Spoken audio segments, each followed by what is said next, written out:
Welcome to Megacon, folks. Thanks. Hello, agents. Happy to be here. There's an extra chair. I feel like you should be in the middle. Do you want to sit? You want to sit in the extra Sure. chair? Or? I might take both. Great. Just keep this stretch out. Whatever you need to do.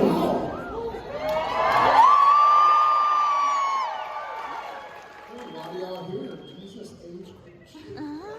For Chuck's sake. How's everyone's day? How's everyone's day so far?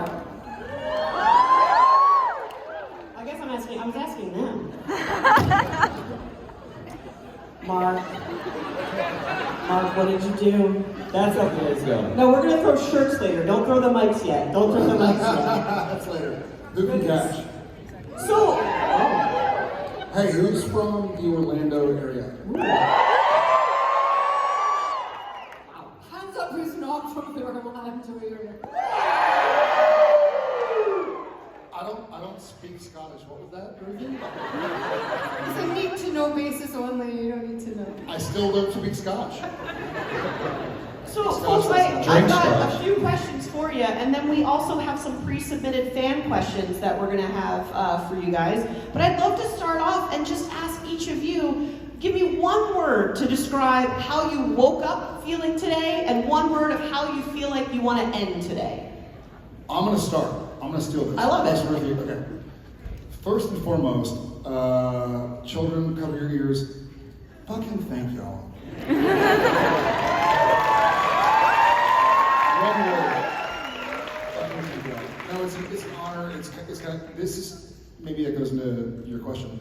I feel so honored and flattered. It feels like a different world to kind of be like, wait a second, we're now roughly 5 years from the end of the show, and to come here and to see people for the last 3 days, 3.5 now, who have met dear friends and shared this journey with their family members and friends, and to still see y'all coming out.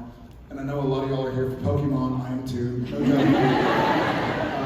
But it's really, really special. So on a human level, thank you all for caring about that.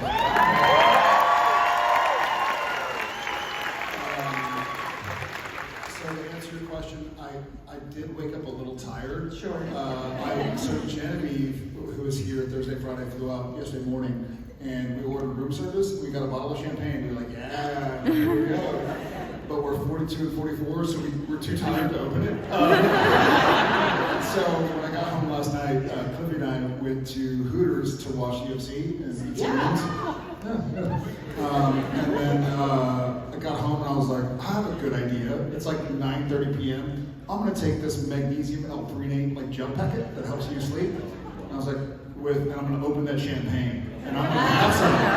I'm gonna drink some. So I did, and I had to pack it. So I woke up a little tired, a little regretful, but ultimately grateful. So I'm grateful for all y'all. This is really cool. Did you miss the part about one word? Okay. So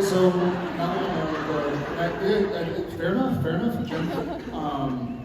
Magnesium L-threonate does make you sleep pretty quickly, and champagne. What is happening? Listen, as moderator, I'm gonna shut you down. One word, fine. One word. I woke up wet. You said wet? You said wet? DJ, how did you feel? Oh God. Horrified? Yeah. No, I woke up unhungover. That's a word. And what do I expect to happen, or what do I want to happen? How would you like you to, your eyes are just closing and you're like, what a grateful... Drunk? Yeah, I'm going to watch the Super Bowl after this. Heck yeah! Yes! I think I'm going to go to Wingstop if anybody wants to come join me. How about you, Ruth? I woke up chipper. And I aim to go home satisfied. Well, like a wood chipper. Nice! For those who don't speak Scottish, chipper means happy. No, chipper doesn't mean happy. Chipper's this. One word, Mark. It's not happy. What's a word? No. That's the word. Thunderbird. Man. No, sorry, wrong thing. Can we get Alex? How about you? Honestly, we gotta move on. Yeah. You know? I'm going to assume everyone was Thank you for chipper. releasing us, Alex. Yeah, This is we thank you, gotta Alex. move on. There's a lot of I didn't want to leave anyone out, but thank you, Alex. So I'm going to start on this end. I feel smarter. Good luck. It makes you look smarter. I like you a lot. Thank you. So this show is on an epic scale. When you got to become a part of this family, how has that sort of changed your trajectory of life? Like, what has that done for you? Because obviously there's these fans. You have this family up here. Like, how has this changed your life? This is the single job that changed my life the absolute most. All of my best friends are from this show, and my partner is from this show. Like, I'm married to him. So it's so crazy to look at like what my life is like now, and it's like, you know that movie Sliding Doors where Gwyneth Paltrow has a nice haircut if she makes the train and doesn't matter if she didn't. Like I think about that all the time. What would have happened if I didn't do this show? I went from being a terrible mother in this show to actually being a mother because of this show. It's been the gift of my life. Yeah, that's wonderful. Exaggeration. Oh, wow. Thank you. Yeah. For real, thank you. For real. You guys, this is amazing. Alex. Don't have any kids, so I'm real thankful about that. Yeah, no, I mean, again, the fact that we get to come to new places and old places and get to see new and old friends and we get to fill up rooms, it's still unbelievable, and it never ceases to amaze me, honestly. Yeah, of course. How about the rest of y'all? If anyone wants to share life, Jim, tell us everything. You don't have time for everything. I'm very grateful that I got to, I got to work with these people, and I got to grow old with the show, which was easy because that's how I started. And there's quite a number of people who were on this show that I actually still like. And it's a limited number, but it's, Two of them are on the stage right now. at least, Jim and you. But I still like all you guys, so.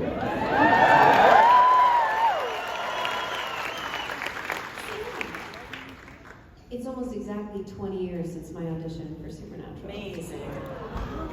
And I've known you this whole time, Jared, and most of you for most of it. And just to think of how my life has grown and changed in that time, and the people I have continued, all of these people who have collected along the way in my life.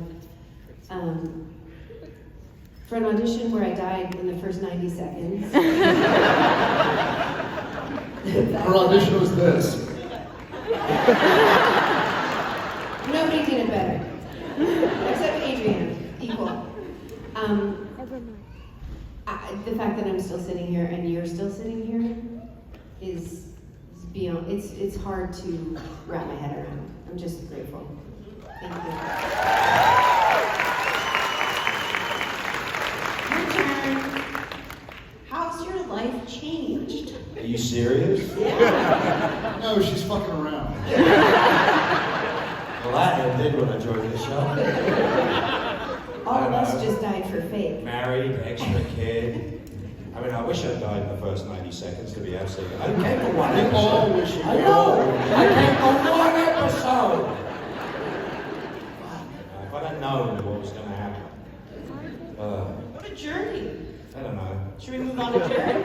Uh, Next question. Listen, the truth of the matter is, in all my years, Jim will back this up, we've been lucky enough to do some extraordinary television and features and stuff in our life, but there has never been anything like this. It doesn't exist anywhere else. I've been lucky enough to be in a lot of shows that have huge followings, Who and Star Trek and all sorts of other things like that, Battlestar and stuff.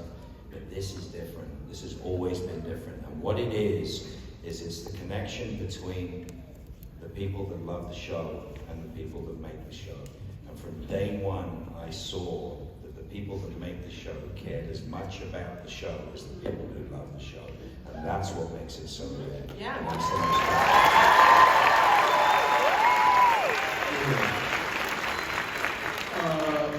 Okay, I'll give it a go. So hold on, you woke up wet? You said one word, so I tried to do one word, Mr. Shepherd. To Sam's point, I do think 20 years ago today, we were filming the pilot. I know we were shooting on March 1st because that was Jensen's birthday, and we saw it during the pilot. And either we were shooting the pilot or I had it at home and I was trying to go like, what am I doing here? To try and gauge it is so difficult, but I will say this. I can think back to the 15 change, because the strike and COVID and this and that I was on the show, and there were a lot of sacrifices. I mean, everybody in this room, if you think of any 15-year period, there's been a lot of shit. You know, there's been a lot that like, this sucks, and I don't want to wake up, and I don't want to leave the house, and I don't want to get out of bed, and I don't want to go meet with that person or do that. But in hindsight, I just feel so grateful for y'all, honestly, because I was very public about some of the shit I was going through that I had been kind of not secretive of, but hadn't shared yet. And I was met with such love and acceptance that it meant a lot to me and hopefully to some of y'all as well. And I just feel grateful. This is, I'm going to make a weird analogy, and I'm like the king of bad analogies, so bear with me. But you know, sometimes you have your favorite band that no one knows about or something, or you have your favorite restaurant no one knows about. And you can walk in, get a table, like happy hour on a Friday, like cool, like this is my favorite place anyways. And then when people start finding out about it, you're like, shit. This feels the opposite. Honestly, this feels like the more, like you've been saying to everybody, you gotta watch this, you gotta listen to them, you gotta eat there, you gotta root for this team. And the more people that join, it's like a rising tide raises all boats. And so when I meet people that met best friends because they liked the show, or they went to a con together, or they met on a Reddit thread, like my heart grows bigger every time. Again, wet and gratitude. I'm doing two words. That's amazing. That was a great analogy. Very good. I love you. I'm going to start a band called Wet Gratitude. Someone make a shirt. I'll wear it. I'll wear it right now. No, it's true though, because we all have our comfort shows, and sometimes a lot of other people watch those, and sometimes they don't. But like when I started watching this, because of my anxiety, it is a show I like to put on something that I know what's going to happen. I could probably recite the lines because it makes me feel comfortable and safe. Is this anyone else's like safe show? It does so much for that. So we appreciate the work y'all did. Like it just, I love it. Even though it's like the most horrifying show some episodes. I was going to say, your safe is not my safe. I like Golden Girls. Like that's no, that too. This show has an enormous number of disembowelings for a safe show. That's where I feel most safe. But you got to remember something. What makes it so different is that's why I hate the idea of fan. We always hated the word fan. Fan comes from fanatic. It's a negative. It's always been a negative. Supernatural family is seeing what people do with other people in conjunction with the show, sharing lives, doing stuff. My friends here, do a lot of charity work, do a lot of things that they care about. It's enormous, but you guys make it bigger. It's not a normal thing. It's a wonderful antidote, as far as I'm concerned, to the craziness in the world. Our mental health struggles. We're all vocal about them. We are very vocal about them. You can be famous and in the news and whatever, and nobody knows anything about you. And the truth is, we've been around doing this for so long. They pretty much know most of it. We've been through it quite hard. really, it's hard to hide. But we are so, you're right, we are so grateful that it's taken us all together, you and us, on this journey. And there's new people. That's what blows my mind. For sure. The streaming is so helpful because like 10-year-olds can now become fans, you know, and that's what's Who's amazing letting their about it. 10-year-olds watch Supernatural?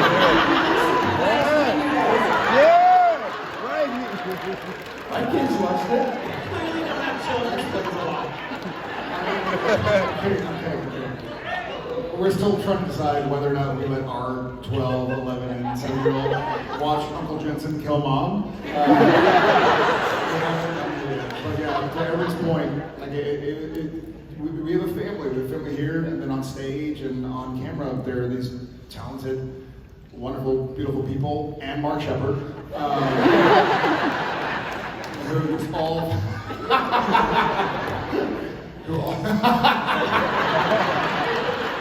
Thank God.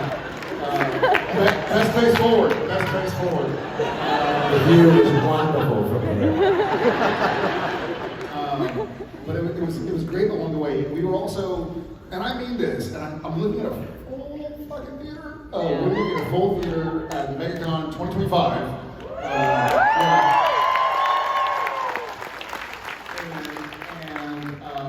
There were several years of our lives where we didn't know if we'd get another season.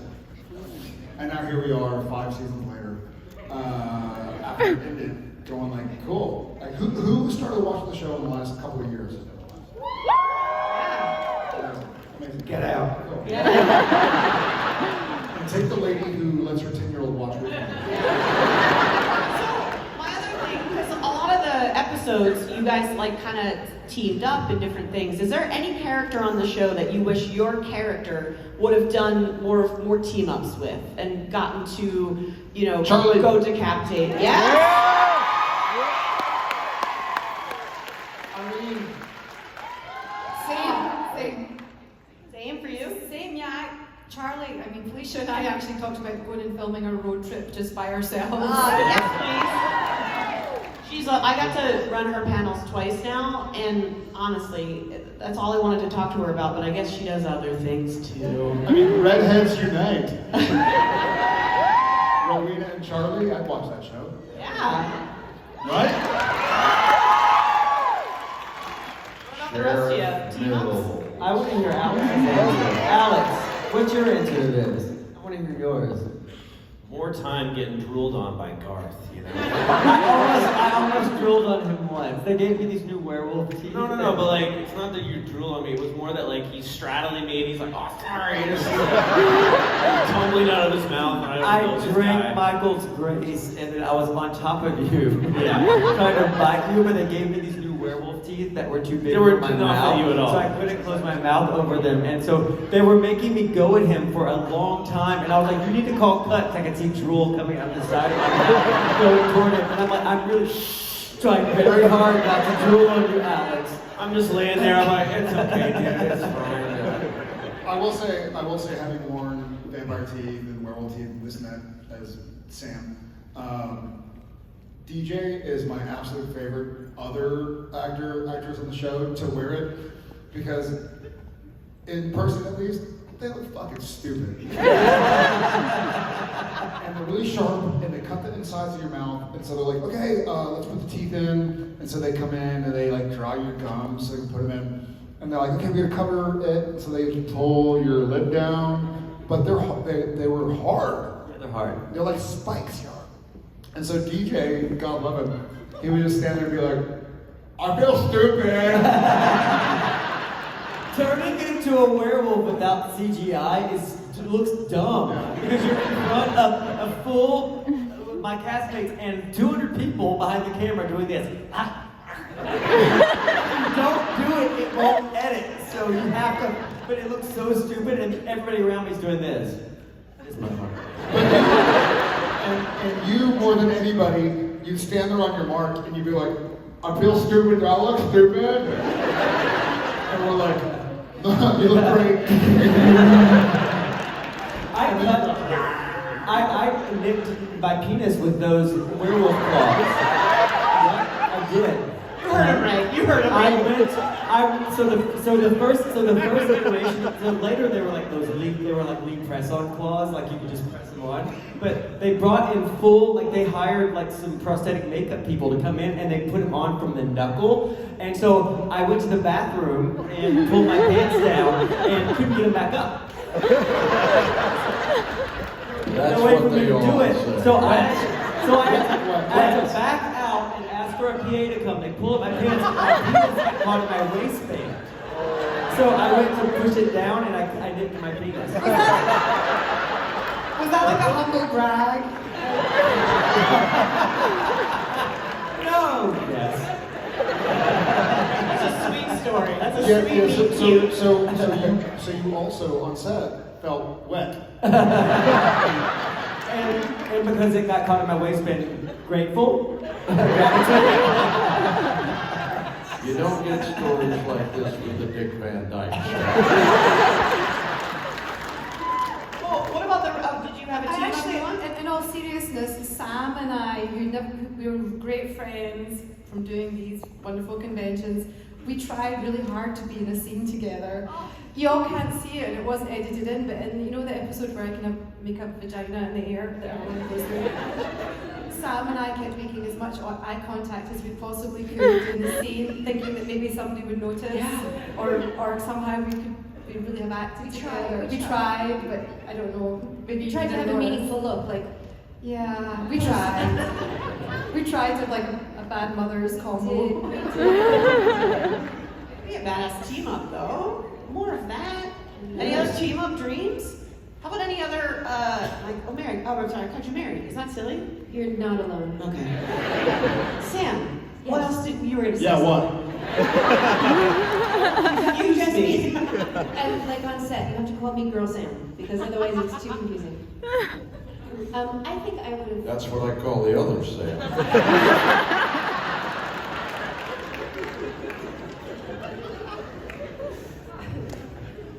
I think I would have liked to have more scenes with Jeff.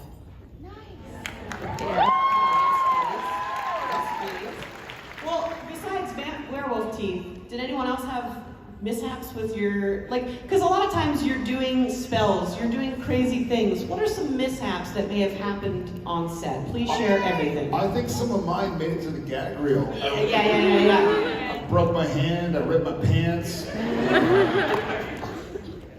I may have farted a few times. You may have. Jesus. It was off camera though. It was a mistake. Yeah, they were constantly, I think, poor Alex and Jim certainly suffered the wrath of my silliness. There was a point in time where Bobby Singer is in a hospital bed and his feet are down there and Sam and Dean are at the end and they're explaining this case or something. And so it's on Jim's face. He's just laying in bed, he can't do anything. And so I gradually, his head's over there, the camera's looking at him. And so I start pulling his sheets up, and his little toesies are there. And so I go and I grab his big toe, his toenail, and I start squeezing it, trying to get a reaction. There's nothing. So I take my other hand to support my current hand, and I'm like, this fucking dude won't break. He's sitting there, he's like, well, sounds like a roo-roo. Maybe you call Rufus and he'll let you know what's what. We get through the scene, and I'm sitting there, and I'm like dripping sweat, it's so hard. And then finally we're like, okay, cut. And Jim looks up and he goes, you fucking idiot. I remember it every time. And then with Alex, he was new onto the show, not brand new. But You nearly killed him. You nearly suffocated him. Let's tell the truth. Oh yeah. But it was no, it was the baby driver, mini driver stuff. And every time he was on camera, Jim and I got kicked off set by our director because then it's Misha and Alex, and we walk in to unpack our bags in the hotel room, and then we get off camera, and the camera's still on Alex and Misha, and Jim and I start going the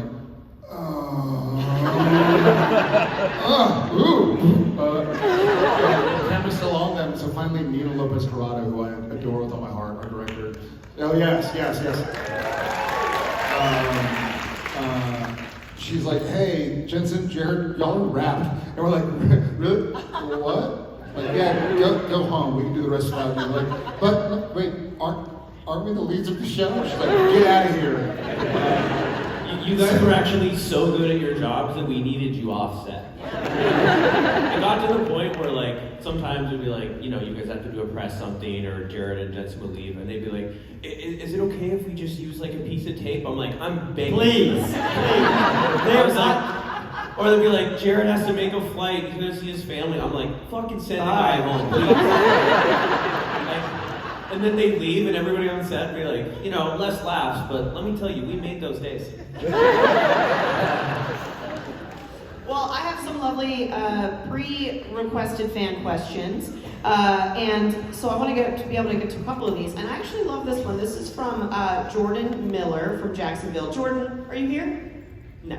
So these were submitted on the internet, so I just like to check just in case. But if your character could have any other completely different profession, what do you think your character would do for a living? And that's just you sure. Gynecologist. Now, I'm not a woman, but if I strolled into my gynecologist appointment and Jim was there, he's like, we're gonna need you to spread him. Like, yeah, scoot down. No. I don't know how you feel. Wow. Anyone else's character have a dream profession? I think I'd be a great teddy bear doctor. Teddy bear doctor. I don't know what Crowley would do. Or a yoga teacher. Ooh. Well, we saw kind of. I'm very bendy. Nothing. Don't show your 10-year-old. Yeah, the character. Yeah. Or you. What else would you love to be, Sam? Like in real life? You can choose either. Now I've opened it up. You can choose what you would do besides this or your character. Well, they're kind of related. If it were me, Sam, I would probably be an architect. And if it were Mary, she'd probably run like the stock room at Home Depot. You are very good at spatial planning and decorating. Very good. You guys don't know that, but what you've done to your house is so beautiful. Like, I'm so proud of you. That's awesome. Thank you. So you're doing it. You're doing it on a level. And killing it. And she's inviting all of you over to see. I think Rowena could have been a good diamond expert. And I think I would be a good diamond. That's good. I love diamonds. I probably Garth would be a guidance counselor. Like, he gives that kind of energy. And in real life, I would be an art dealer because I collect art and it's my biggest passion. Yeah. Do you also do the art as well? No, I like it because I can't do it. Yes. You know what I mean? I do. It's fascinating. And also, it's a record of our experience as humans, right? So it's like, this guy did this, or this woman did this on this day at this point in time. It's pretty dope. Have you seen any of the art down in Artist Alley with your faces on it? Is that Amazing. insane? Like, Yeah, they're beautiful. And we get given so many like beautiful drawings and paintings of ourselves. I saw somebody's calf with my face on it. Yeah. Yes, What? They're Calf. calf. Oh, I thought you were like Amazing. catheter. Like, I thought that's where my mind went. I'm like, that's weird. Someone's catheter bag. Cath. I'm gonna sell DJ out for a second here. Bear with me. It made me laugh so hard. And Jensen, we were doing maybe your first episode or something, and so I'm a large human. I used to be bigger when I was like in my 20s and 30s, working out and eating a bunch. But DJ is very lean, svelte, handsome, beautiful. I'll take it. A lean human being, you know? And so we were doing some sequence, and they bring in the stunt guys, and the stunt guys are all bigger than I am. And at the time, I'm like 6'5", 220, 230 or whatever. And so, like, Garth saves the day.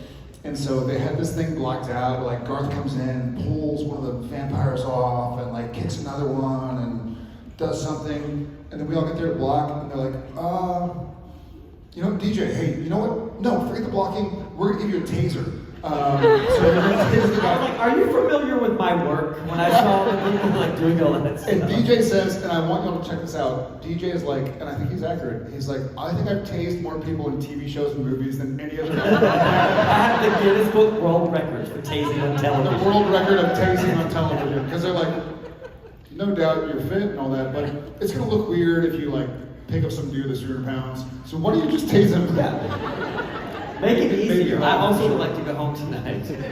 Not in an ambulance. So another question, and I'll open up to all of you. This is from the lovely Olivia from Tallahassee, Florida. They're wondering, since some of the scenes were somewhat intense and very dramatic and things, was there any particular day or scene that you felt just drained after filming that particular scene? Because of somebody else or because of us? No, I mean. No, I hear that. Yeah. Well, here's what I'll say to that question. I don't know if I'm answering it, but I can think of 2 specific times where somebody's off camera was really intense, and not like hey, it's a 2-shot and you see both people. One was at the end of season 2, maybe beginning of season 3, when Sam dies, when Sam's killed, and I'm dead in the bed. Yeah, sure. No, that was 20 years ago. Watch the show. Unless you're 10, then go watch the show. Okay, but one was when Jensen or Dean is kind of like crying over Sam's dead body, and I was there and I was trying so hard not to breathe because Kim Manners had set up a shot where it's kind of over me and I have the dead makeup on and stuff, and Dean's kind of going through everything, and I remember like that was ironically like very difficult to shoot because I was just trying to go like I wanted to cry. I was hearing Jensen do his performance and I was like, don't do it, don't do it, don't do it, like don't breathe. And so I was trying really hard. And then another time, we're off camera at some point, and if y'all know me and have known me for a while, I hate giving credit to Mark Shepard, but I'll give credit to Mark Shepard. I mean that with all my heart. In Sacrifice, in the finale of season 8, I mean it. He was, you know, Sam's going through the trials, and I was all jacked up, and he's tied up in a chair. And so I've never, in 25 years in the business, you know, 500 episodes of television and some movies and whatever, I've never listened to music in between takes, but I wanted to like get there and feel it. And so they'd have a 20-minute setup and be like, hey, Jerry, do you want to go back to your trailer? And I was like, no, I'll just put my headphones and sit there and like listen to Sigur Rós. Great band, feel like yeah. And then they would offer Mark, like, hey, do you want us to untie you? You can go to the bathroom. And he would kind of look at me and be like, no, I'll stick around. So he would just stay there in the chair so that I would have my preparation and he'd be there when they were able to call. 2 days. Yeah, 2 days. And so oftentimes your off-camera performance is as taxing or more than your on-camera performance. On camera, it feels like well, for me sometimes, for me most of the time, it feels like you know the route and you're skiing down. And so you're just kind of vibing. You're like, where is this going to go? Whereas off camera, you're like, I don't want to mess them up. And so you can tell the way somebody does their off camera how committed they are to it. As if they're like, whatever, I'm trying to say the words. Or if they're like, yeah, let's see where this dance goes. Having like an appropriate and committed dance partner. Oh, that's lovely. Mark, you're professional. The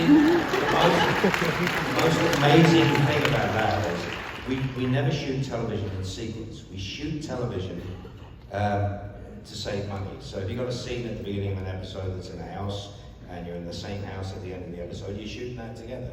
You can shoot your death first and your birth at, you know, the end of the week. So you think about it that way. We shot the end of season 8 linearly, scene after scene after scene after scene.